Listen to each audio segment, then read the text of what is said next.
Joshua Angrist was born in 1960 in Columbus, Ohio, USA. He received his PhD in 1989 from Princeton University, USA. He is the full professor of economics at Massachusetts Institute of Technology, Cambridge, USA. So please welcome Joshua. As I stilled my trembling iPhone early on October 11th, my thoughts went to the question of whether Nobel-level recognition might change life for the Angrist family. Ours is a close-knit family. We lack for nothing. So I worried that stressful Nobel celebrity might not be a plus. But with the first cup of coffee, I began to relax.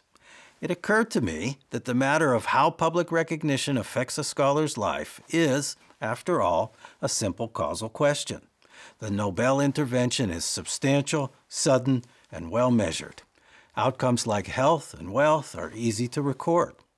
Having just been recognized with my co-laureates Guido Imbens and David Card for answering causal questions using observational data, my thoughts moved from personal upheaval to the more familiar domains of identification and estimation of causal effects. I was able to soothe my worried mind by imagining a study of the Nobel Prize treatment effect. How would such a study be organized? In a 1999 essay published in the Handbook of Labor Economics, Alan Kruger and I embraced the phrase empirical strategy. The handbook volume in question was edited by two of my Princeton PhD thesis advisors, Orly Ashenfelter and David Card, among the most successful and prolific graduate advisors economics has known. An empirical strategy is a research plan that encompasses data collection, identification, and econometric estimation. Identification is the applied econometrician's term for research design. A randomized clinical trial, an RCT, is the simplest and most powerful research design. In RCTs, causal effects are identified by the random assignment of treatment. Random assignment ensures that treatment and control groups are comparable in the absence of treatment, so differences between them afterwards reflect only the treatment effect. Nobel Prizes are probably not randomly assigned. This challenge notwithstanding, a compelling empirical strategy for the Nobel treatment effect comes to mind, at least as a flight of empirical fancy. Imagine a pool of prize-eligible Nobel applicants, the group under consideration for the prize. Applicants need not apply themselves. They are, I presume, nominated by their peer scholars. My fanciful Nobel impact study looks only at Nobel applicants, since these are all elite scholars. But that is only the first step. Credible applicants, I imagine, are evaluated by judges using criteria like publications, citations, nominating statements. I imagine this material is reviewed and assigned a numerical score using some kind of scoring rubric. Top scorers, up to 3 per field in any single year, win a prize. Having identified applicants and collected data on their scores, the next step in my Nobel impact study is to record the relevant cutoffs. The Nobel cutoff is the lowest score among those awarded a prize. Many Nobel hopefuls just miss the cutoff. Looking only at near misses, along with the winners, differences in scores between those above and below the cutoff begin to look serendipitous, almost randomly assigned. After all, near Nobels are among the most eminent of scholars, too. With one more high-impact publication, a little more support from nominators, they would have been awarded Nobel Gold. Some of them someday surely will be. The empirical strategy sketched here is called a regression discontinuity design, RD. RD exploits the jumps in human affairs induced by rules, regulations, and the need to classify people for various assignment purposes. When treatment or intervention is determined by whether a tie-breaking variable crosses a threshold, those just below the threshold become a natural control group for those who clear it. RD does not require the variable whose causes we seek switch fully on or off at the cutoff. We require only that the average value of this variable jump at the cutoff. RD can allow, for example, for the fact that this year's near Nobel might be next year's winner. Allowing for this leads to the use of jumps and the rate at which treatment is assigned to construct instrumental variables, IV, estimates of the effect of treatment received. This sort of RD is said to be fuzzy. But, as Steve Pischke and I wrote in our first book, Fuzzy RD is IV. The first RD study I contributed to was written with my frequent collaborator, Victor Levy. This study is motivated by the high costs and uncertain returns to smaller elementary school classes. We exploited a rule used by Israeli elementary schools to determine class size. This rule is used to estimate class size effects as if in a class size RCT. In the 1990s, Israeli classes were large. Students enrolled in a grade cohort of 40 were likely to be seated in a class of 40. That's the relevant cutoff. Add another child to the cohort, making 41, and the cohort was likely to be split into two much smaller classes.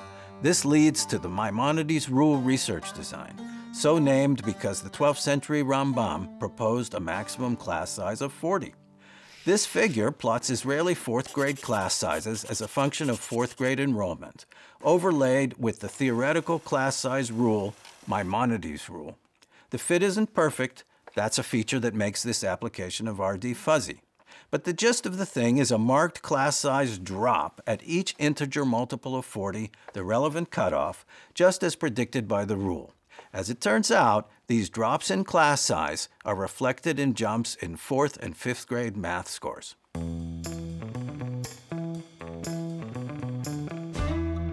Would a comparison of Nobel laureates to near laureates really be a good natural experiment? The logic behind this sort of claim seems more compelling for comparisons of schools with 40 and 41 fourth graders than for comparisons of laureates and near laureates. Yet, both scenarios exploit a feature of the physical world. Provided the tie-breaking variable, known to RD mavens as the running variable, has a continuous distribution, the probability of crossing the cutoff approaches 1/2 when examined in a narrow window around the cutoff. In RD empirical work, the window around such cutoffs is known as a bandwidth. Importantly, this limiting probability is 0.5 for everybody, regardless of how qualified they look going into the Nobel competition. This remarkable fact can be seen in data on applicants to one of New York's highly coveted screen schools. By way of background, roughly 40% of New York City's middle and high schools select their applicants on the basis of test scores, grades, and other exacting criteria. In other words, the admissions regime for screen schools is a lot like the scheme I've imagined for the Nobel Prize. Screen schools are but one of a number of highly selective systems within a system in large U.S. school districts. Boston, Chicago, San Francisco, and Washington, D.C. all feature highly selective institutions, often known as exam schools. Exam schools operate as part of larger public school systems that enroll students without screening. Motivated by the enduring controversy over the equity of screened admissions, my Blueprint Labs collaborators and I have examined the causal effects of exam school attendance in Boston, Chicago, and New York. This figure shows the probability of being offered a seat at New York's storied Townsend Harris High School, ranked 12th nationwide. Bar height in the figure marks the qualification rate, that is, the likelihood of earning a Townsend Harris admission score above that of the lowest scoring applicant offered a seat. Importantly, the bars show qualification rates conditional on a measure of pre-application baseline achievement. In particular, the bars mark qualification rates conditional on whether an applicant has upper quartile or lower quartile 6th grade math scores. Townsend Harris applicants with high baseline scores are much more likely to qualify than applicants with low baseline scores. This isn't surprising. But in a shrinking symmetric bandwidth around the school's cutoff, qualification rates in the two groups converge. Qualification rates in the last and smallest groups are both remarkably close to 1/2. This is what we'd expect to see were Townsend Harris to admit students by tossing a coin, rather than by selecting only those who scored highly on the school's entrance exam. Even when admissions operates by screening, the data can be arranged so as to mimic an RCT.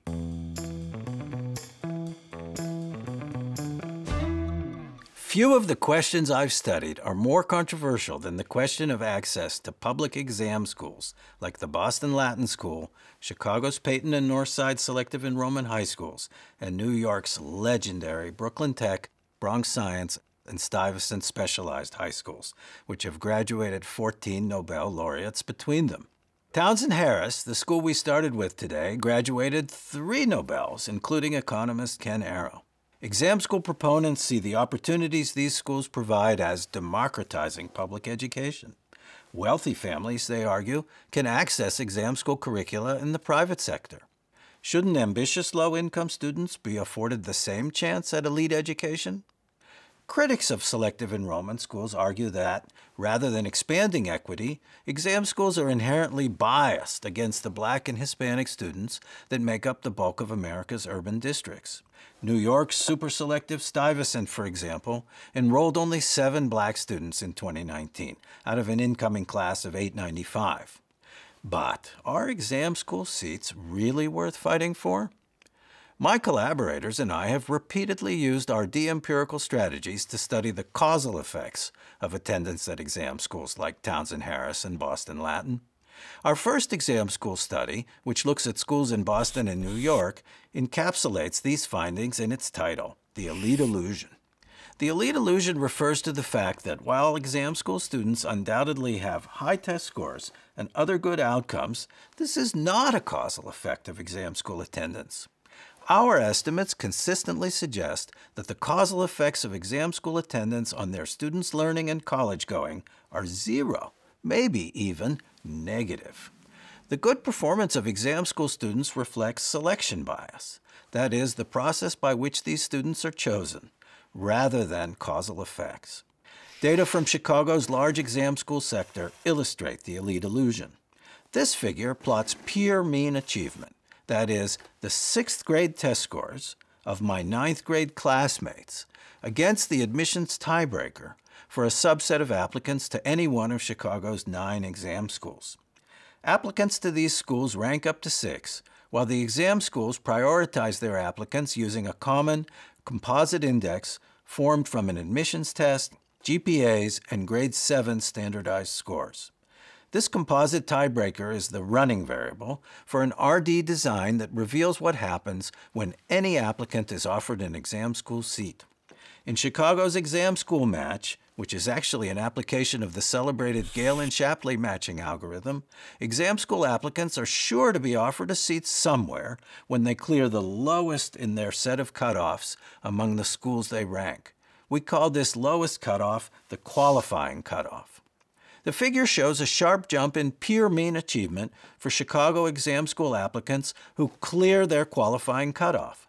This jump reflects the fact that most applicants offered an exam school seat take it. And applicants who enroll at one of Chicago's selective enrollment high schools are sure to be seated in a 9th grade classroom filled with academically precocious peers, because only the relatively precocious make it in. The increase in peer achievement across the qualifying cutoff amounts to almost half a standard deviation, a very large effect. And yet, precocious peers notwithstanding, the offer of an exam school seat does not appear to increase learning. Let's plot applicants' ACT scores against their tiebreaker values. This plot shows that exam school applicants who clear their qualifying cutoff perform sharply worse on the ACT. What explains this? It takes a tale of IV and RD to untangle the forces behind this intriguing and unexpected negative effect. But first, some IV theory. Guido Imbens and I developed theoretical tools that enhance economists' understanding of empirical strategies involving IV and RD. The prize we share is in recognition of this work. Guido and I overlapped for only 1 year at Harvard, where we had both taken our first jobs post-PhD. I welcomed Guido to Cambridge, Massachusetts, with a pair of interesting instrumental variables. I had used the draft lottery instrument in my PhD thesis to estimate the long-run economic consequences of serving in the armed forces for soldiers who were drafted. The draft lottery instrument relies on the fact that lottery numbers randomly assigned to birthdays determined Vietnam-era conscription risk.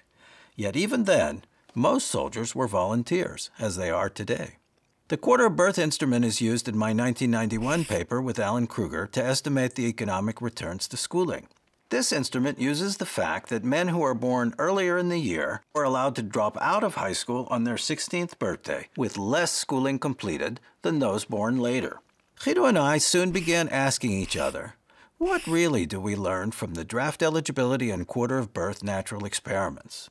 An early result in our quest for a new understanding of IV was a solution to the problem of selection bias in an RCT with partial compliance. Even in a randomized clinical trial, some of the people assigned to treatment may opt out. This fact has long vexed trialists because decisions to opt out are not made by random assignment. Our first manuscript together shows that in a randomized trial with partial compliance, you can use IV to estimate the effect of treatment on the treated, even when some offered treatment decline it. This works in spite of the fact that those who comply with treatment may be a very select group. Unfortunately for us, we were late to the party. Not long after releasing our first working paper, we learned of a concise contribution from Howard Bloom that includes this theoretical result. Remarkably, Bloom had derived this from first principles without making a connection to IV. So Guido and I went back to the drawing board, and a few months later we had LATE, a theorem showing how to estimate the local average treatment effect. The LATE theorem generalizes the Bloom theorem and establishes the connection between compliance and IV. Maintaining the clinical trials analogy, let ZI indicate whether subject I is offered treatment. This is randomly assigned. Also, let D1I indicate subject I's treatment status when assigned to treatment, and let D0I indicate subject I's treatment status when assigned to control. I'll use this formal notation to give a clear statement of the LATE result, and then follow up with examples. A key piece of the LATE framework, pioneered by statistician Don Rubin, is the pair of potential outcomes.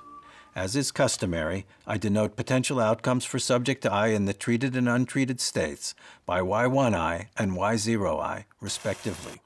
The observed outcome is Y1I for the treated and Y0I for those not treated. Y1I minus Y0I is the causal effect of treatment on individual I, but this we can never see. We try, therefore, to estimate some kind of average causal effect. The LATE framework allows us to do that in an RCT where some controls are treated.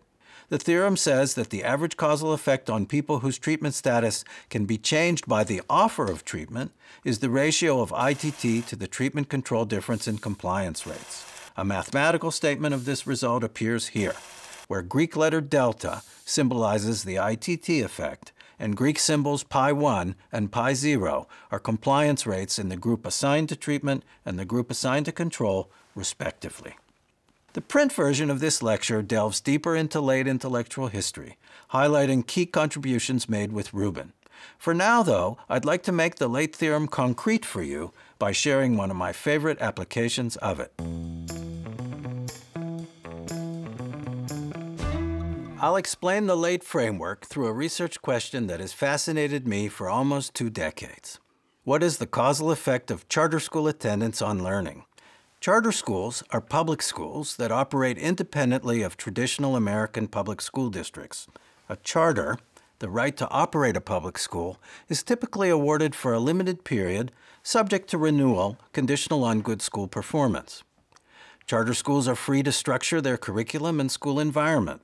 The most controversial difference between charters and traditional public schools is the fact that the teachers and staff who work at charter schools rarely belong to labor unions. By contrast, most big city public school teachers work under union contracts. The 2010 documentary film Waiting for Superman features schools belonging to the Knowledge is Power program, KIPP. KIPP schools are emblematic of the high expectations, sometimes also called no excuses, approach to public education. The no excuses model features a long school day, an extended school year, selective teacher hiring, and focuses on traditional reading and math skills.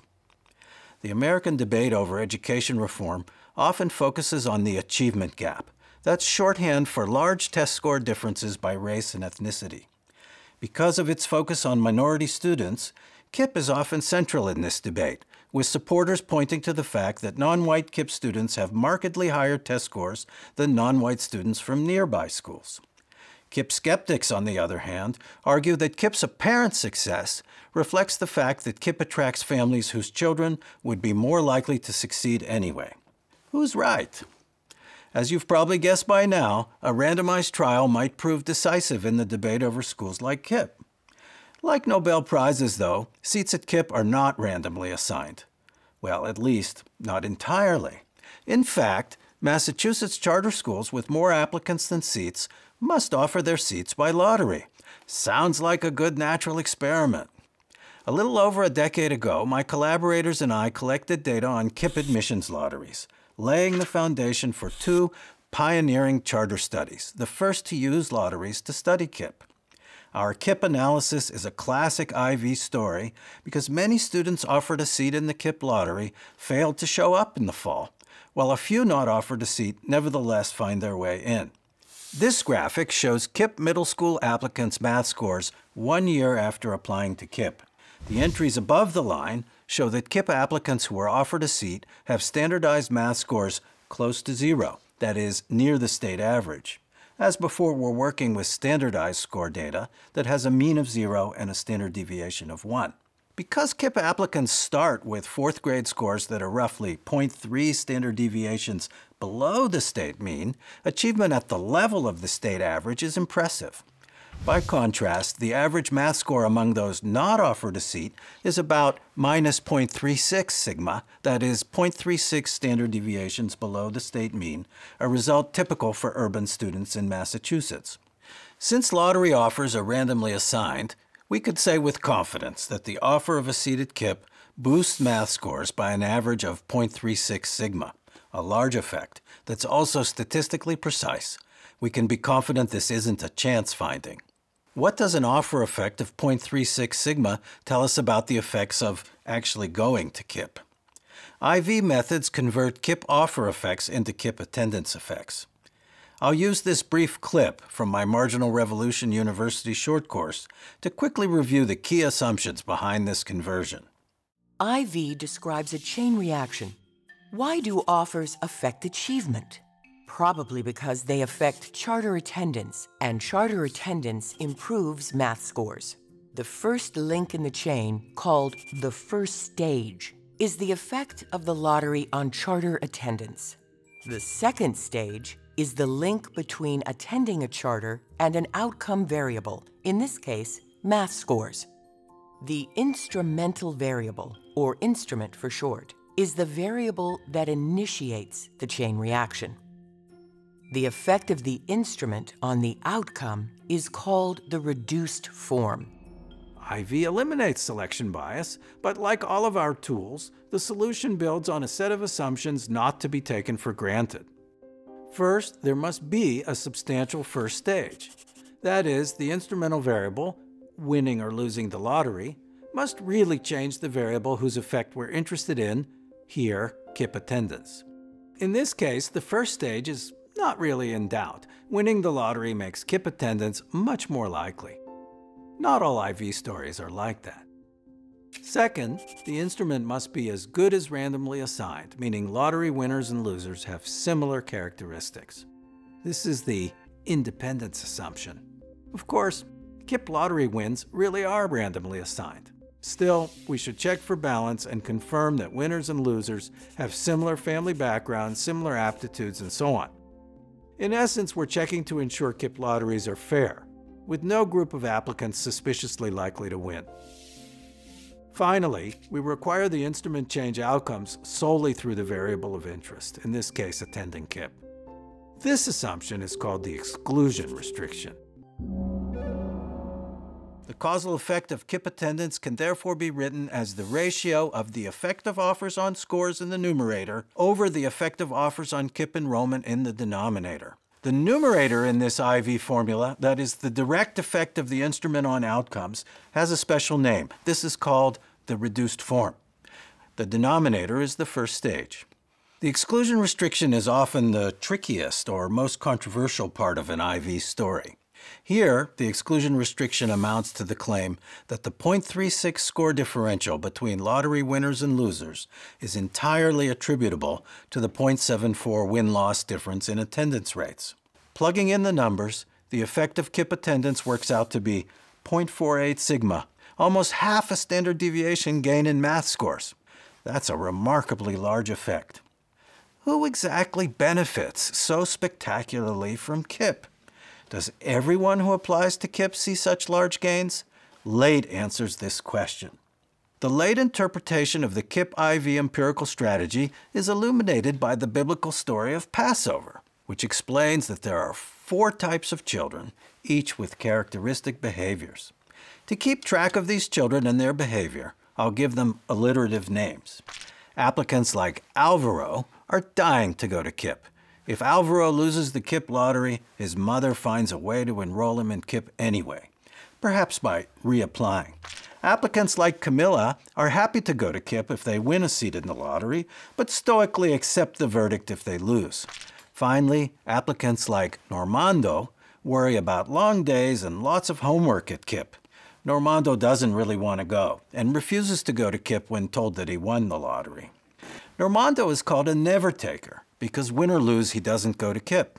At the other end of KIPP commitment, Alvaro is called an always-taker. He'll happily take a seat when offered, while his mother simply finds a way to make it happen for him, even when he loses.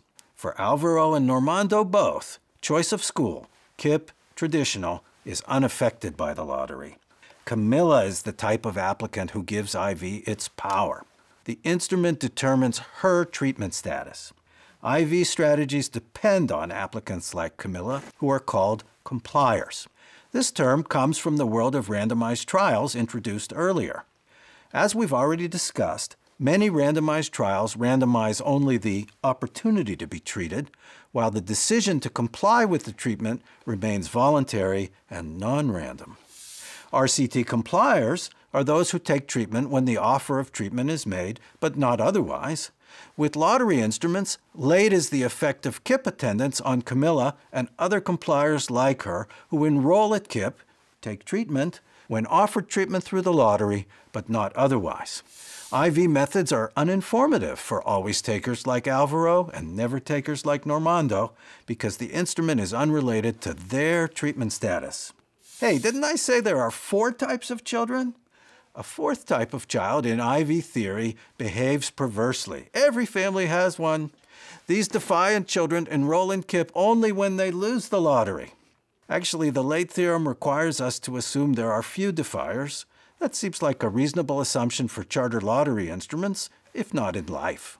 The late theorem is sometimes seen as limiting the relevance of econometric estimates because it focuses attention on groups of compliers. Yet the population of compliers is a group we'd very much like to learn about. In the KIPP example, compliers are children likely to be drawn into KIPP were the school to expand and offer additional seats in a lottery. How relevant is this? A few years ago, Massachusetts indeed allowed thriving charter schools to expand. A recent study by some of my lab mates shows that late estimates like the one we just computed for KIPP predict learning gains at the schools created by charter expansion.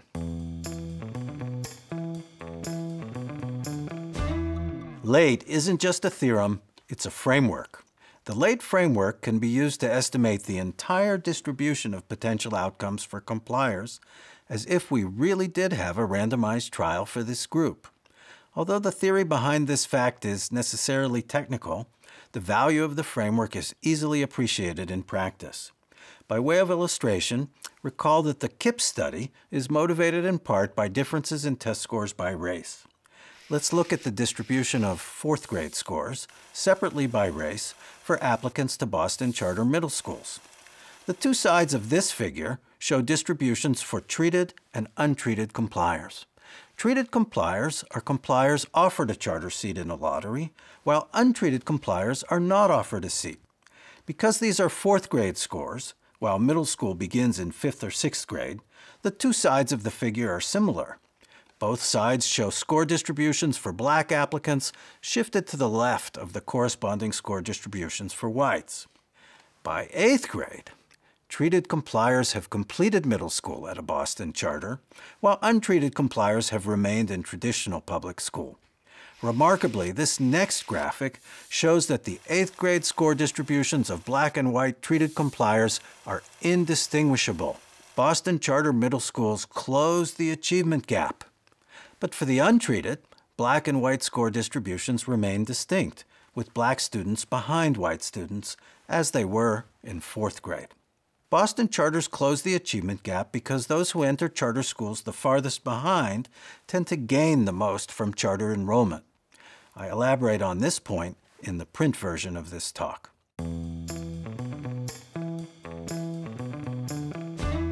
Remember the puzzle of negative Chicago exam school effects? I'll finish the scientific part of my talk by using IV and RD to explain this surprising finding. The resolution of this puzzle starts with the fact that economic reasoning is about alternatives. So what's the alternative to an exam school education?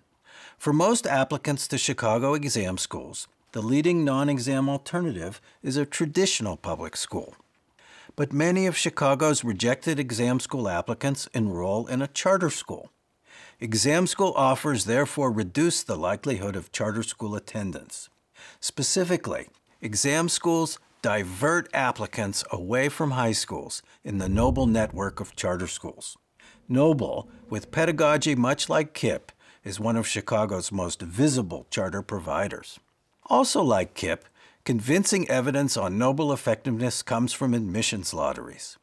The x-axis in this graphic shows lottery offer effects on years enrolled at Nobel. This is the Nobel first stage for an IV setup that uses a dummy indicating Nobel lottery offers as an instrument for Nobel enrollment. Now this graphic has a feature that distinguishes it from the simpler KIPP analysis. The plot shows first stage effects for two groups, one for Nobel applicants who live in Chicago's lowest income neighborhoods, Tier 1, and one for Nobel applicants who live in higher income areas, Tier 3. Remember the IV chain reaction? Each point in this graphic has coordinates given by first stage reduced form, and therefore implies an IV estimate. The effect of Nobel enrollment on ACT scores is the ratio of reduced form coordinate to first stage coordinate. The graphic shows two such ratios. The relevant results for Tier 1 are 0.35, while for Tier 3 we have 0.33. Not bad. For Nobel applicants from both tiers, these first stage and reduced form estimates imply a yearly Nobel enrollment effect of about 1/3 of a standard deviation gain in ACT math scores. Notice there's also a line connecting the two IV estimates in the figure. Because this line passes through the origin, its slope, rise over run, is about equal to the two IV estimates. In this case, the slope is about 0.34. The fact that the line passes through 0, 0 is significant for another reason. By this fact, we've substantiated the exclusion restriction. Specifically, the exclusion restriction says that, given a group for which Nobel offers are unrelated to Nobel enrollment, we should expect to see zero reduced form effect of these offers made to applicants in that group. How consistent is the evidence for a Nobel-caused learning gain on the order of 0.34 sigma per year? In this next graphic, we've added 12 more points to the original 2. The red points here show first stage and reduced form Nobel offer effects for 12 additional groups, 2 more tiers, and 12 groups defined by demographic characteristics related to race, sex, family income, and baseline scores. Although not a perfect fit, these points cluster around a line with slope 0.36 sigma, much like the line we saw earlier for applicants from tiers 1 and 3. You're likely now wondering what the Nobel IV estimates in this figure have to do with exam school enrollment. Here's the answer. The blue line in this new graphic shows, as we should expect, that exam school exposure jumps up for applicants who clear their qualifying cutoff. At the same time, the red line shows that Nobel school enrollment clearly falls at the same point. This is the diversion effect of exam school offers on Nobel enrollment. Many kids offered an exam school seat prefer that exam school seat to enrollment at Nobel. IV affords us the opportunity to go out on a limb with strong claims about the mechanism behind the causal effect. Here's a strong causal claim regarding why Chicago exam schools reduce achievement. The primary force driving reduced form exam school qualification effects on ACT scores, I claim, is the effect of exam school offers on Nobel enrollment. In support of this claim, consider the points plotted here in blue, all well to the left of 0 on the x-axis. These points are negative because they mark the effect of exam school qualification on Nobel school enrollment for particular groups of applicants. Now, we've already seen that Nobel applicants offered a Nobel seat realized large ACT math gains as a result. Now consider exam school offers as an instrument for Nobel enrollment. As always, IV is a chain reaction. If exam school qualification reduces time at Nobel by 0.37 years, and each year of Nobel enrollment boosts ACT math scores by about 0.36 sigma, we should expect reduced form effects of exam school qualification to reduce ACT scores by the product of these two numbers, that is, by about 0.13 sigma. The reduced form qualification effects at the left of the figure are broadly consistent with this. They cluster closer to minus 0.16 than to minus 0.13, but that difference is well within the sampling variance of the underlying estimates. The causal story told here postulates diversion away from charter schools as the mechanism by which exam school offers affect achievement. In other words, it's Nobel enrollment that's presumed to satisfy an exclusion restriction when we use exam school offers as an instrumental variable. Importantly, as we saw before, the line in this final graphic, with two sets of 14 points, runs through the origin. This fact supports our new exclusion restriction. For any applicant group for which exam school offers have little or no effect on Nobel school enrollment, we should also see ACT scores unchanged. At the same time, because the blue and red dots cluster around the same line, the IV estimates of Nobel school enrollment effects generated by both Nobel and exam school offers are about the same. I hope this empirical story convinces you of the power of IV and RD to generate new causal knowledge. For decades, I've been lucky to work on many equally engaging empirical problems. I computed the draft lottery IV estimates in my Princeton PhD thesis on a big, hairy mainframe monster using 9-track tapes and leased space on a communal hard drive. Princeton graduate students learned to mount and manipulate tape reels the size of a cheesecake. Thankfully, empirical work today is a little less labor-intensive. What else has improved in the modern empirical era? In a 2010 article, Steve Pischke and I coined the phrase credibility revolution. By this we mean economics shift towards transparent empirical strategies applied to concrete causal questions, like the questions David Card has studied so convincingly. The econometrics of my school days focused more on models than on questions. The modeling concerns of that era have mostly faded, but econometricians have since found much to contribute. I'll save my personal lists of greatest hits and exciting new artists for the print version of this lecture. I'll wrap up here by saying that I'm proud to be part of the contemporary empirical economics enterprise, and I'm gratified beyond words to have been recognized for contributing to it. Back at Princeton in the late 80s, my graduate school classmates and I chuckled reading Ed Lemer's lament that no economist takes another economist's empirical work seriously. This is no longer true. Empirical work today aspires to tell convincing causal stories. Not that every effort succeeds, far from it. But, as any economics job market candidate will tell you, empirical work carefully executed and clearly explained is taken seriously indeed. That is a measure of our enterprise's success.